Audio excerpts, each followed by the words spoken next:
Hello guys, and welcome to another quick tutorial from Vintage Radar. Today I'm going to show you how to wind your Timex mechanical watch. This is going to be the manual winding mechanical watch. So as you can see here on the dial, I do not have automatic or self-winding as you see on this one. This can be wound in two different ways, and I'm going to make a separate video about this one.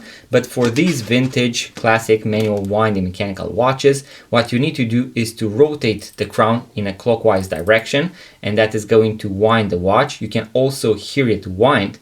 As you keep on winding it, let's say you are going to wind it for around 10 to 20 times in order to wind your watch, in order to have enough energy to go throughout the day.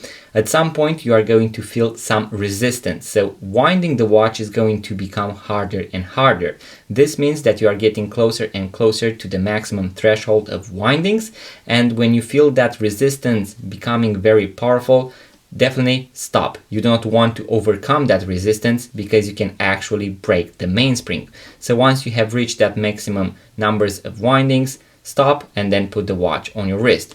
You can pull the crown to the last position in order to set the time, and then you are good to go. So guys, this was the quick tutorial that I had for you today. In case you have an automatic one, make sure to watch the second tutorial as well, because this one can be wound in two different ways and it is going to be different compared to this one, even though both of these are mechanical watches. Thank you guys for watching. Make sure to subscribe, give it a thumbs up. Let me know in the comment section below what you'd like to see next on this YouTube channel. And in case you want to purchase your first vintage watch, make sure to check out our website vintageradar.com, because we have thousands of vintage watches for sale. Link in the description box below.